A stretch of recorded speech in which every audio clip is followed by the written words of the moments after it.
Welcome to Thompson Hine's Environmental Laws podcast. Laws, L-A-W-S, stands for land, air, water, and safety. And that is exactly what we'll be talking about. In the podcast episodes, we cover current topics in environmental health and safety laws in the United States and beyond from the perspective of Thompson Hine attorneys, the regulated community, regulators, and our special guests. My name is Andy Kolesar, and I'm a partner in Thompson Hine's Environmental Practice Group, residing in the firm's Cincinnati, Ohio office. Today, I'm joined by a special guest and an old friend and colleague from Gowling, WLG in Canada, and our podcast's first international guest. Harry Dahme is a well-known and widely respected environmental law specialist in Gowling's Toronto office, and it's fair to say one of the foremost environmental lawyers in Canada.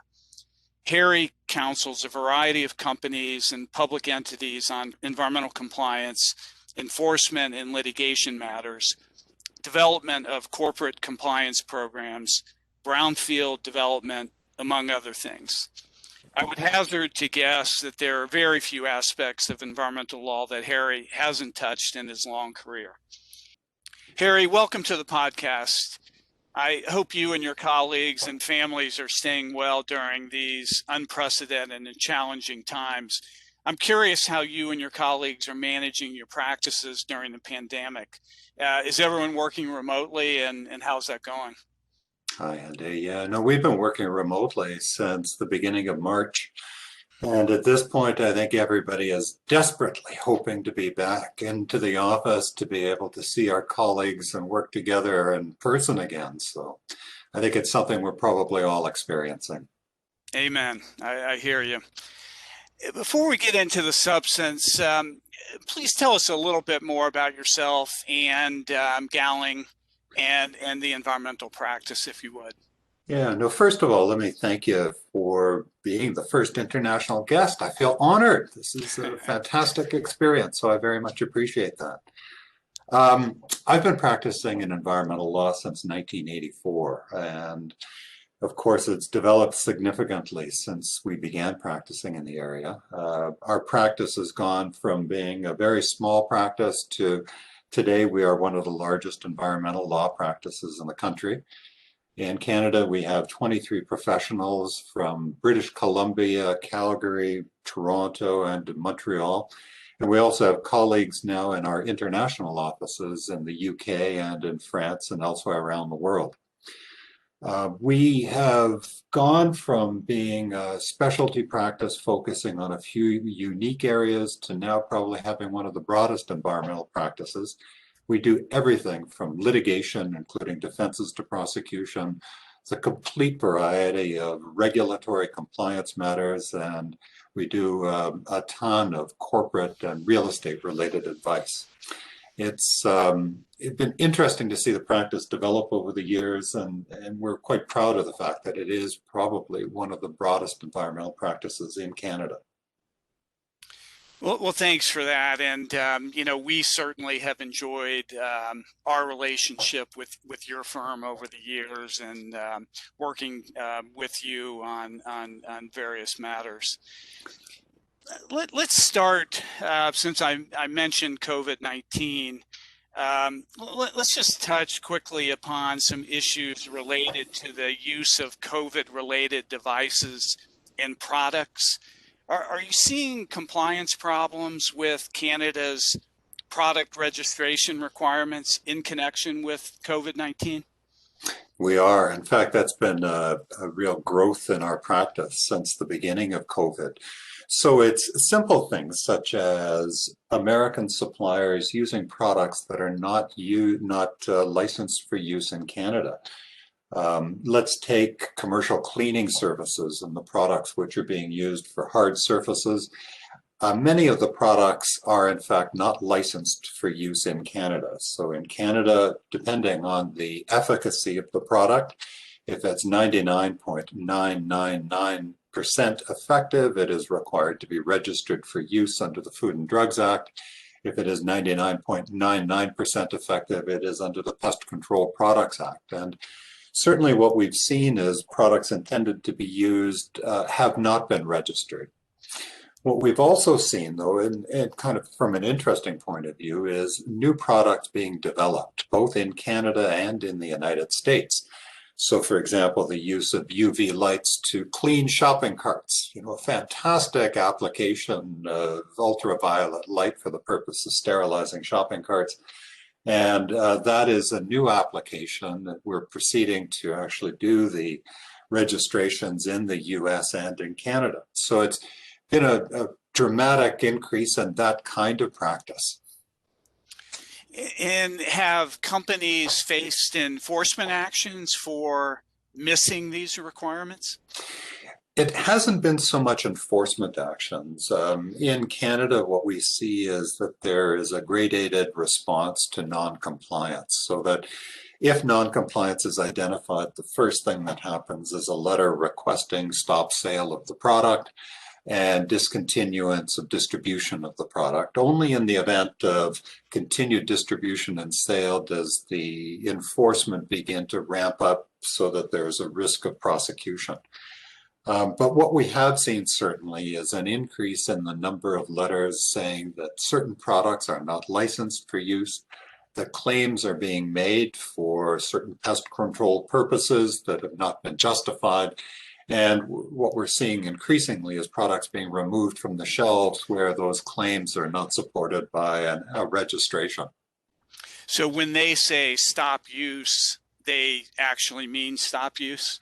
Yeah, so it will be a letter to whether it is a retailer or a distributor, simply saying that those products should either be removed from the shelves or should no longer be distributed. We have not yet seen an order saying that those products should be destroyed, but that is something that could happen in the event that somebody fails to comply with the requirement to stop selling.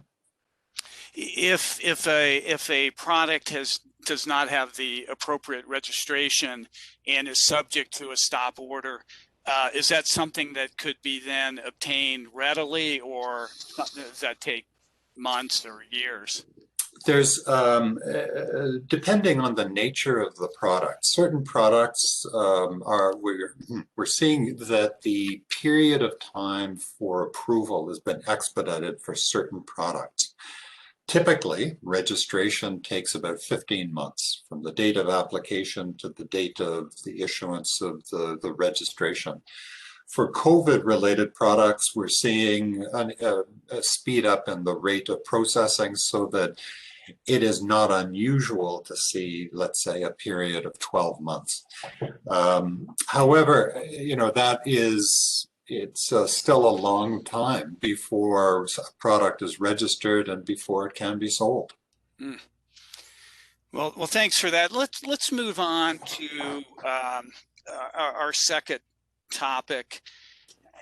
I wanted to get into Canadian product stewardship programs, which should be of interest to companies that are importing products into Canada and who may be unaware of the stewardship programs which apply to their products. How would you generally describe the Canadian product stewardship programs? What products are included and what are the general obligations? So what we have are product stewardship programs in every province and territory in Canada. And unfortunately for importers of products, those programs are not consistent. So that certain products may be included in certain provinces, but they may be excluded in other provinces. Typically, the stewardship programs are for consumer products. So the most obvious ones are packaging, printed paper, that kind of thing. In some provinces, there are used paint programs, there may be tire recycling programs, but it really does vary from province to province. Are these new requirements? No, but what we're seeing is that the products which are subject to these requirements are changing so that they are added from time to time, depending on the availability of certain programs. But the basic rules have stayed the same for some time. So the question for an importer into Canada is often, who is the steward? Who is responsible for the payment of the stewardship fee? So what we're often asking the clients to do is to go back to their supply chain, identify whether it is the manufacturer that is importing the product into Canada, or if not the manufacturer, who is the importer of record? Does the manufacturer have a place of business in the province into which the material is being imported? Because one of the key requirements for the determination of who is a steward is whether or not it is a Canadian company or whether it has a place of business in Canada. And then from that point, what is the distribution chain? So while products may be imported to a distributor, let's say in Ontario, they may be distributed from that facility into other provinces. And it becomes important at that point to determine who is responsible for paying the stewardship fees in those other provinces to which it is being imported. Has there been any effort on the national level to implement a more uniform system across the different provinces? No, and this is not unique to the Canadian legal system, but it may be instructive to your listeners who are not familiar with this. But in Canada, the federal government has limited jurisdiction over environmental matters. It is the provinces and the territories that have primary jurisdiction over the environment. So that for the federal government, it is limited in large part to, let's say, toxic substances, but waste management are matters that are regulated by the provinces. And so the stewardship programs, while there may be some similarity, there is no guarantee that the products are going to be treated the same way from province to province. Are there any other pitfalls or common mistakes that manufacturers or importers are making in this area? Yeah, no, often I think it is failure to recognize who is the steward. So there are instances where we have been engaged and where an importer has failed to recognize it is their responsibility to pay the stewardship fee. And so that seems to be the most common pitfall. There's the understanding that, it goes to a distribution warehouse, but it's been a failure to understand that the manufacturer may have that obligation. And then the other one is to fail to identify applicable programs. So it may be that a product, again, is imported into Canada, but distributed then throughout the country from that facility. So there may be a failure, and there often is, to identify the applicable provincial programs. Where is the product being sold? Well, it certainly seems like an area that, particularly with the potentially conflicting programs in the provinces, full of pitfalls for manufacturers and importers. And, for large distributors, so, if we think of international distributors, Amazon, Walmart, and others, it is an issue that they need to deal with every day on who is responsible for payment of the fees that they are then distributing throughout the country, or for the products they're distributing throughout the country. Okay, Harry, we're gonna move on. I appreciate we're doing sort of a lightning round of topics of interest under Canadian legal environmental law.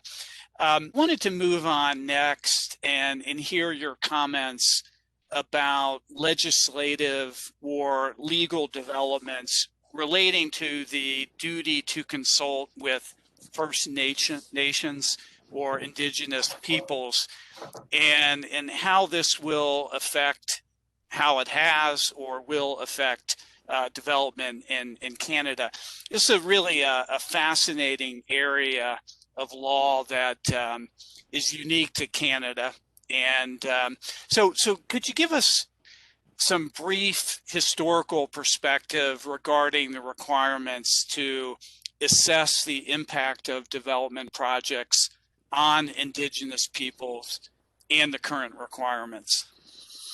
Yeah, so this is actually as much a history lesson as anything else, and that is that Canada was obviously occupied by First Nations prior to the first white settlers arriving. Over time, treaties were negotiated and entered into, but there are, in fact, large parts of Canada where there are no treaties. So, for example, in British Columbia and Alberta, British Columbia, there are no treaties. And so Indigenous peoples continue to have Indigenous rights to land and to governance over those lands.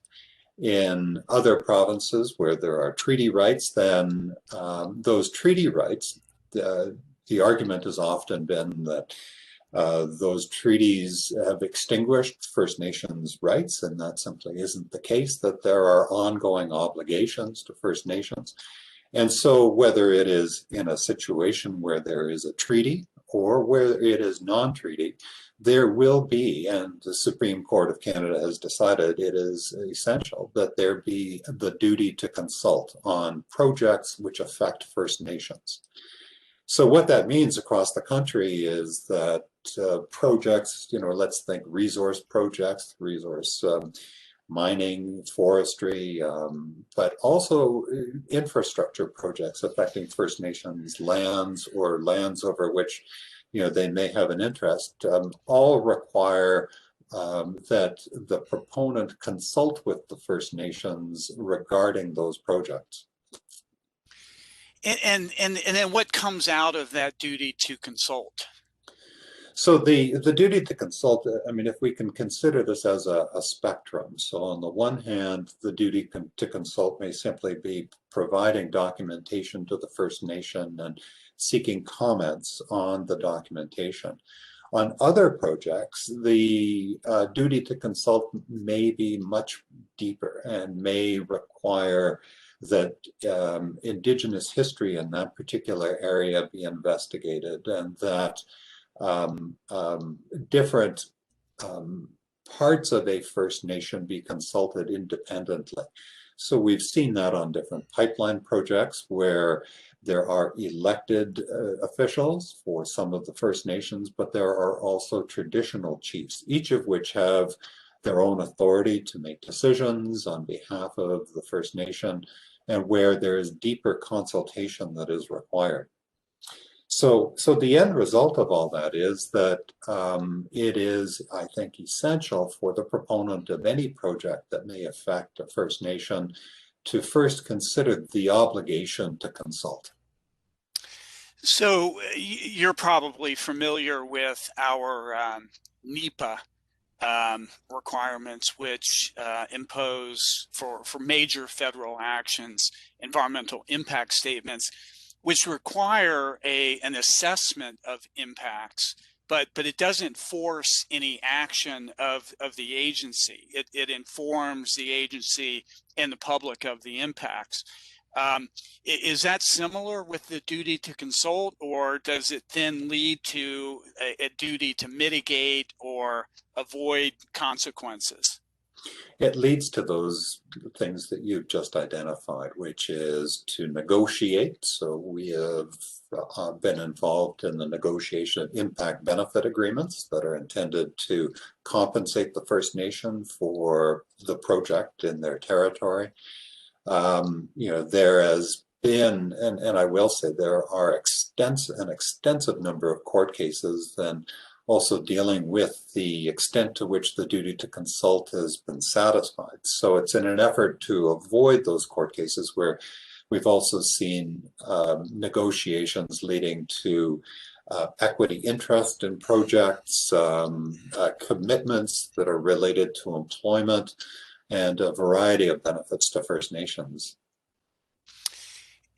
Now, there seems to be some significant legislative activity regarding the rights of Indigenous peoples. Is that happening at the federal or the provincial level or both? It's at both levels. So this is, I think what you may be referring to is the UN Declaration of the Rights of Indigenous Peoples.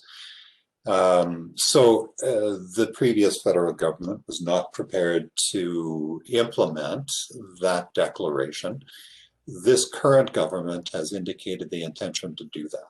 So this is at the federal level. In British Columbia, where there are no treaties with First Nations, British Columbia has already passed legislation which requires all future legislation to consider the Declaration of Rights of Indigenous Peoples in that legislation and major decision-making to comply with that declaration. So the issue and the concern has been that portion of the declaration which requires free and informed prior consent to a project. That has been interpreted differently by many people, but that will be the outstanding issue if the legislation currently proposed by the federal government is approved. What does free and informed prior consent mean? Does it simply mean deeper consultation, or does it actually mean a veto being given to First Nations over resource development projects or other projects affecting their lands? What's the answer to that?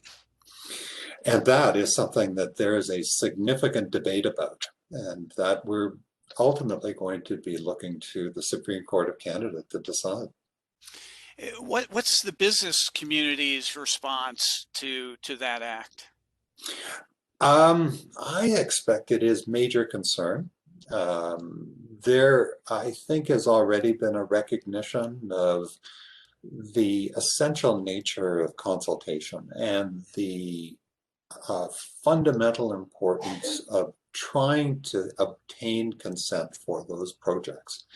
So the business community, I think, is well aware of the challenges that UNDRIP, the UN Declaration of the Rights of Indigenous People, will have. They've already made significant efforts in an attempt to apply those kinds of principles. And I expect that we will see an increased effort in being made to satisfy those requirements. Now, maybe I'm misled here, but I was aware that Ontario had a COVID Economic Recovery Act, and it had some reforms of the Environmental Assessment Act. Is that related to this topic as well? Yes, it is. What it does is it enshrines the concept of consultation with First Nations. That is a keystone now of almost every environmental assessment that is required to be conducted, that there be a level of consultation. And once again, it depends on I call it, whether it is the treaty or the rights being asserted by a First Nation that assists in determining the degree of consultation, the intensity of that consultation, and where we are on the spectrum with respect to that consultation.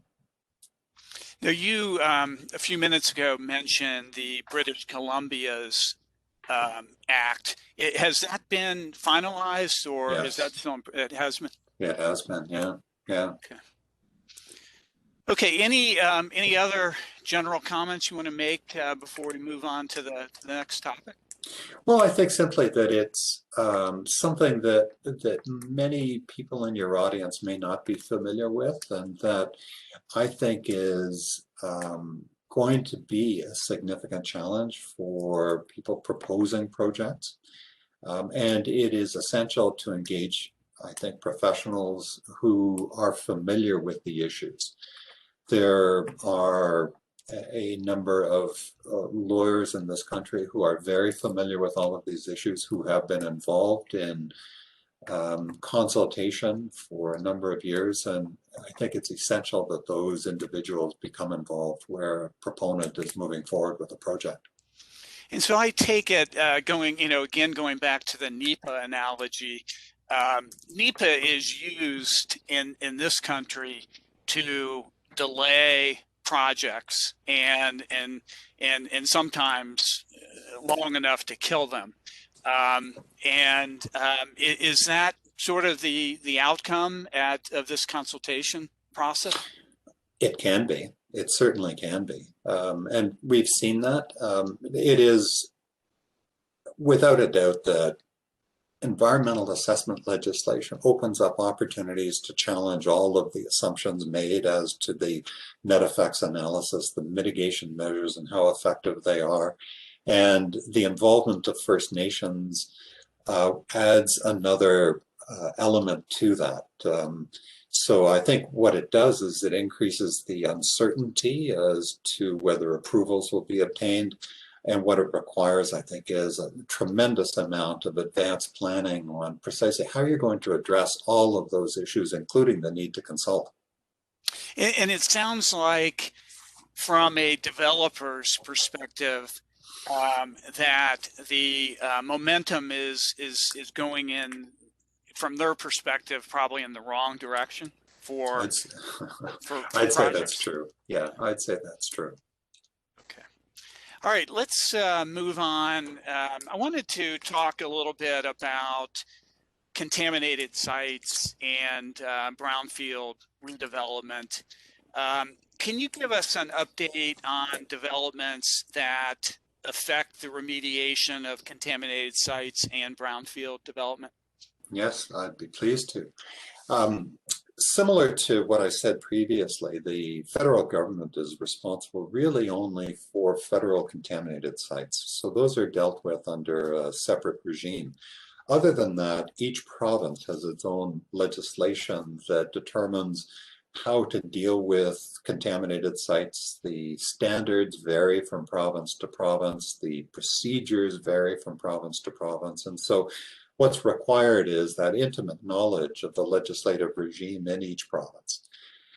Certainly what we've seen is significant changes in that legislation over time. So as we move across the country, British Columbia has very much a prescriptive process, probably more familiar to your audience and US EPA in the way that they approach this process than let's say other provinces. So in Ontario, it is not quite as prescriptive. We've seen some significant developments.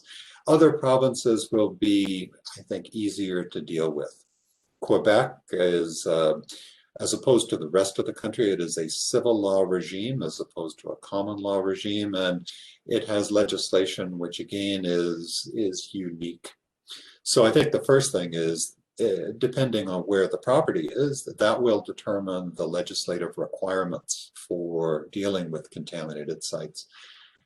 That will determine the authority given to the province to order certain things to be done and the limits on their right to order certain things to be done.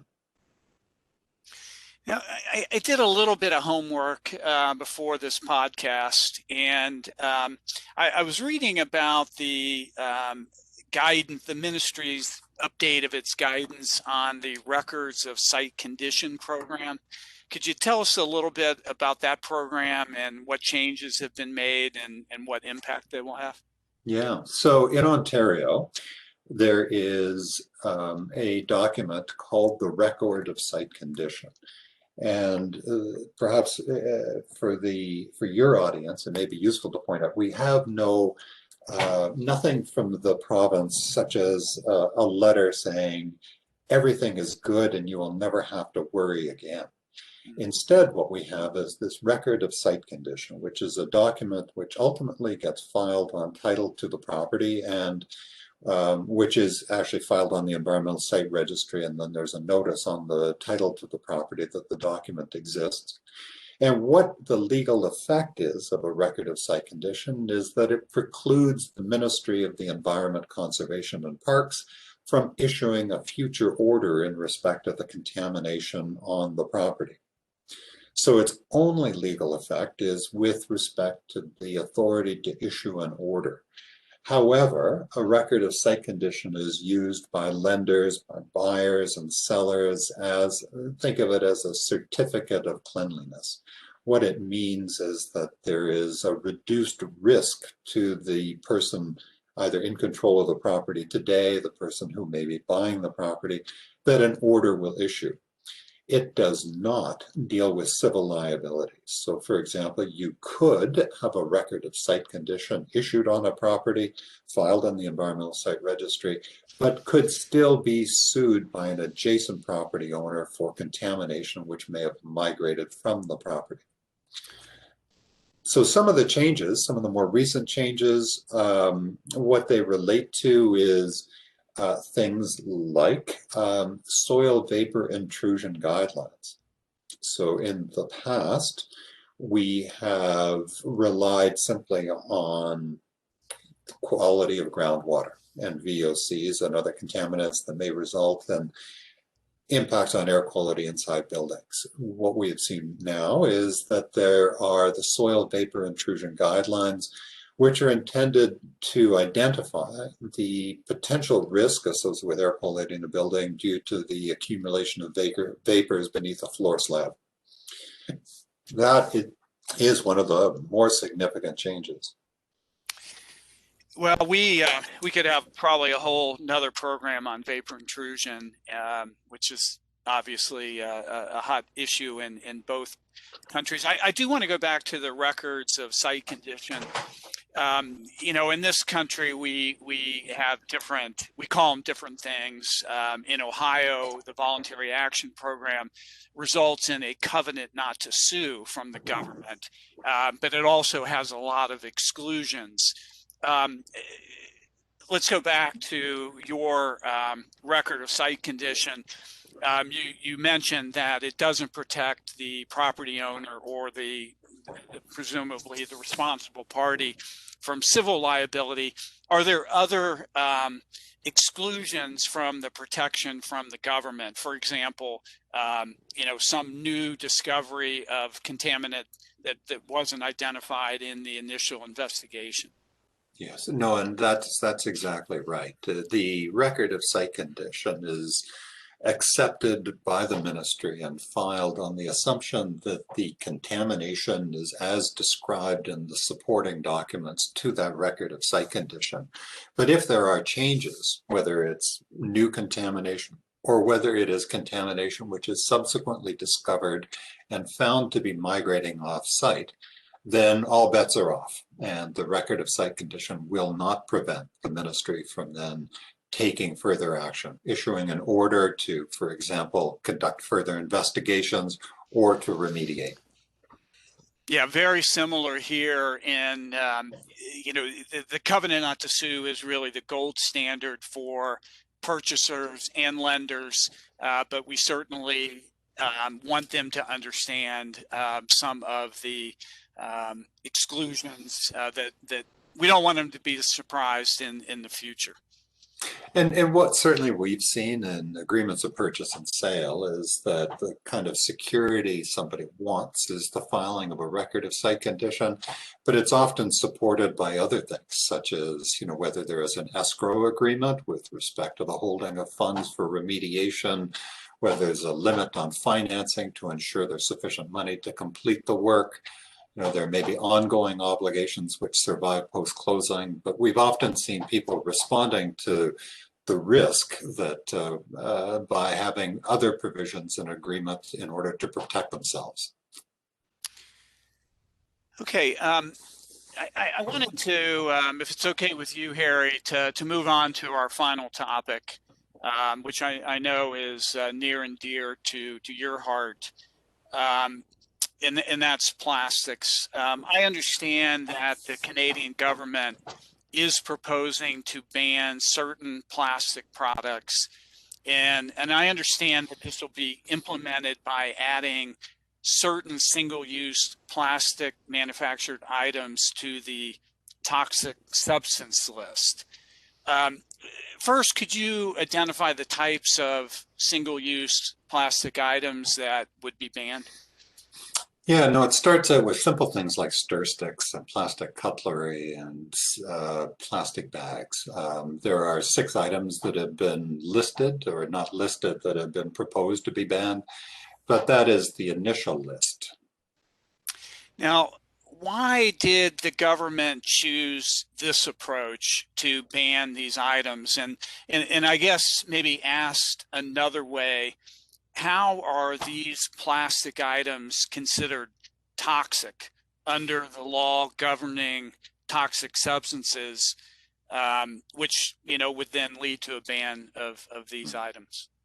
So maybe I'll begin by just summarizing the legislative regime and comparing it to what your listeners may be familiar with.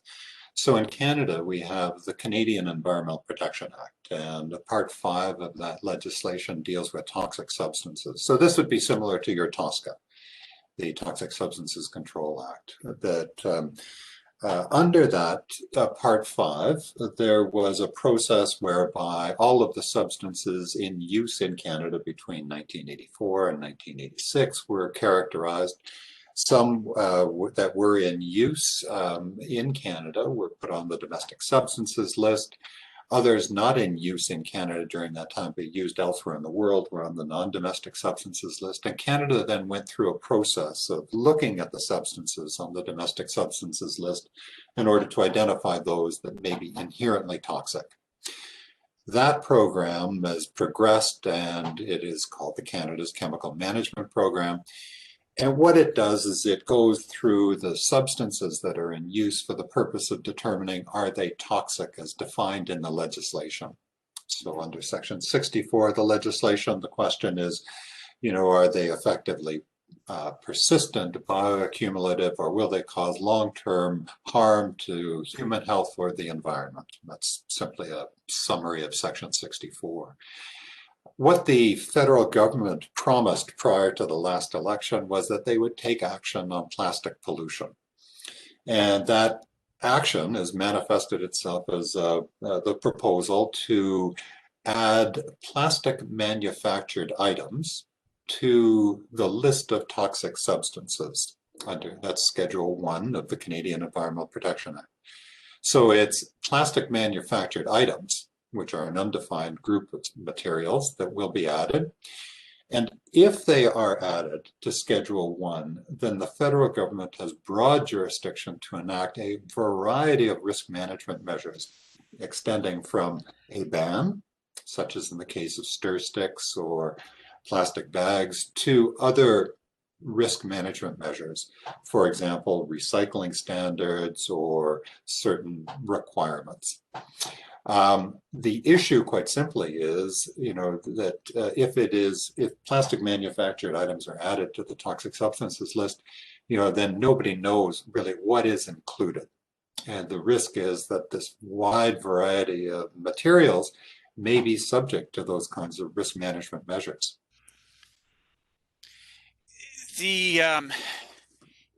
And do you think this approach is going to withstand legal challenges, which I'm sure will be coming? That will be seen. There are, as you can well imagine, a large number of suppliers, producers, people involved with plastic manufactured items who, first of all, objected to the proposed listing in Schedule 1. So there were, for the first time, an extraordinary number of notices of objection that were filed with the federal government, many of which were very detailed scientific examinations of why plastic manufactured items are in fact not toxic, why plastic manufactured items do not belong on the toxic substances list. The federal government has yet to respond. The way it will respond is either by publishing in Canada Gazette Part 2, adding plastic manufactured items, or by convening what is called a board of review. So a board of review would then conduct an evaluation of whether plastic manufactured items are toxic. It's unknown what they'll do, but I can assure you that any further regulation, attempt at regulating plastic manufactured items, will result in some legal actions being taken. I know that that's happening right now. Certainly we've been involved in that, and I fully expect that others have as well. When we think of toxic substances, we think of things like PCBs. So by taking this approach, Is there concern that consumers using these products are going to be, thinking that there's a health impact of that sort? Well, that's certainly the possibility, but what's interesting, just put it in context that it is not plastic that is being added to this toxic substances list. So the plastic as a substance is not being identified as something that is toxic. It is only the manufactured items that are made out of plastic that are being identified as being toxic. And that becomes sort of this existential question in some ways. How is it that the plastic manufactured items can be toxic, but that the plastic itself cannot? And I think that's a fundamental question that many people struggle with. Sure. And how will this ban interact with provincial and municipal laws? Well, and this is the other issue, and that is that, I had said this previously, is that the federal government has limited jurisdiction in respect of the environment. So in Canada, we have our Constitution, and the Constitution provides for a separation of powers between the federal government and the provinces. Arguably, plastics are really, if the issue is plastics in the environment, that is a waste issue. That is an issue to be dealt with by the provinces, who have extensive waste management regimes, extensive recycling programs, and who have been engaged with the federal government for many years on trying to harmonize those programs across the country. So that's another issue, is does the federal government really have the jurisdiction to do this, and shouldn't it really be left to the provinces to attempt to regulate the use and the disposal of plastics? And so what's the status of this proposed action? The first step was publication of the Canada Gazette Part 1, and that happened back in October. There was a date for responding to that, and those responses were all filed in December. The federal government can act anytime. So there is an expectation that there may be publication in the Canada Gazette, let's say in the next 30 days. It could be that they may choose a board of review, but certainly the expectation is that something will happen soon. The Prime Minister had promised that the ban would come into effect on January 1, 2022. And as you can well imagine, there is tremendous concern on the part of the manufacturers that this will happen quickly, and that there simply isn't enough time to find alternatives. And we're in a pandemic. Is there any discussion about maybe holding off? Some of these products have usefulness in a pandemic. And that's exactly the point that has come up repeatedly, which is that, while perhaps plastic stir sticks may not be essential for the purposes of addressing COVID, many of the other products are. And is it appropriate to propose banning those products when confronted with COVID? So certainly those discussions have been taking place, and there's been a lot of concern on the part of many people, not just the producers, on the effect that banning these materials, these products, may have on our ability to fight COVID. Okay, well, Harry, I think that's the end of the topics that we have. I really want to thank you for your time today and giving us this broad overview of some topics that I know will be of interest to our listeners and give them a lot to contemplate. If our listeners have any questions regarding the information we discussed today, they can find Harry's contact information at Gowling's website, which is gowlingwlg.com. Did I get that right, Harry? Yes, you did. Yeah. Well, thank you very much. This concludes this episode of our Laws podcast. We look forward to continuing to provide our listeners with practical insight into EH&S laws and developments. This laws podcast episode and our others are available at iTunes, Spotify, Google, and SoundCloud. We'll have additional new episodes in the coming months, so please be on the lookout. If you have a request regarding a topic you would like to hear addressed in a future episode, please send me or your usual Thompson Hine contact an email with your request. If you'd like to learn more about Thompson Hine's environmental group, please visit our website at thompsonhine.com. This podcast is for informational purposes only.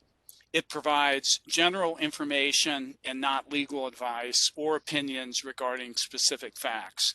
You may not edit, modify, or redistribute this podcast without permission. Thanks again, Harry. I hope you and your colleagues stay well and have a great 2021. And thank you, Andy. I very much appreciate the opportunity to speak to your listeners, and as always, very much value our relationship with Thompson Hine. So thanks very much for this. Thank you, and we'll see you soon. All Take right. care. Bye-bye.